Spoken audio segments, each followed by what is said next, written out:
Meanwhile, one of the South East MEPs has tweeted that the EU has an overflowing wine cellar stocked with, get this, more than 42,000 bottles of wine.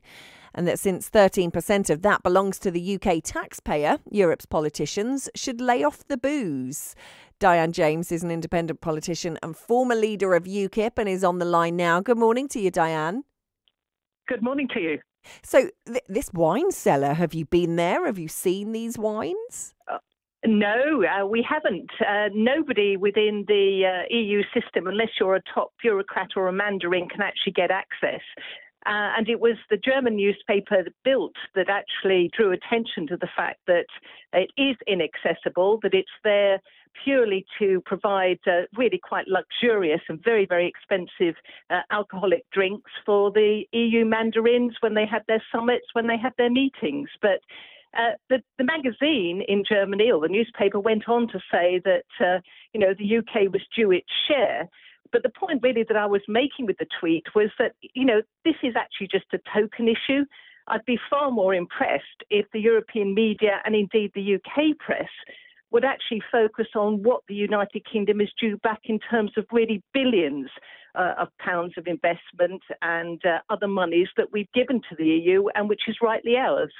So in terms of the wine then, if you say that this is just kind of a bit of a token issue really, what do you think should happen to it after the UK leaves the EU? But if the United Kingdom has a rightful share of the wine collection, of the art collection, of the European Investment Bank monies, of the European Fund for Structural Investment monies, and we're talking in those latter cases absolutely billions, then the United Kingdom should have it back, because we would supposedly not be a member of the European Union any longer, and therefore what we gave forward, if you like, when we joined, and what has been built up during our membership, we should rightly have it back into the United Kingdom. Simple as that. Because both parties want BRENO, which is Brexit in name only. The United Kingdom is a Remain government headed by a Remain Prime Minister.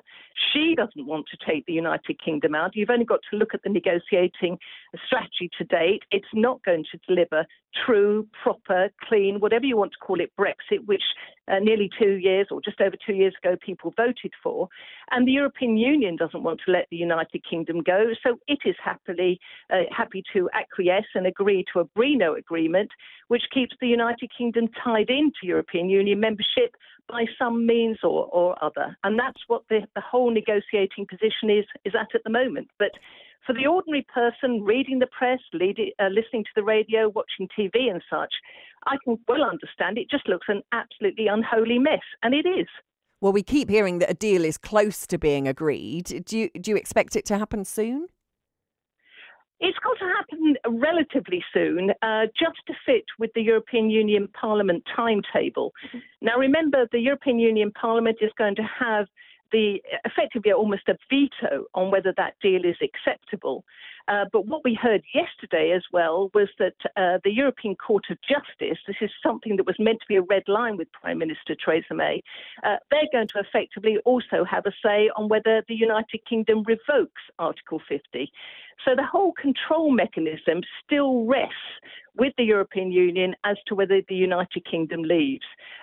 But in terms of a deal, if it's going to happen, then something is going to have to happen in terms of getting through the legislation in the United Kingdom via the House of Commons, via our own elected MPs, if Theresa May actually is going to deliver on her commitment for the 29th of March next year.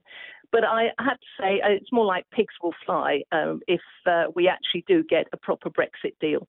Thank you for your time this morning, Diane James, an independent politician and former leader there of UKIP.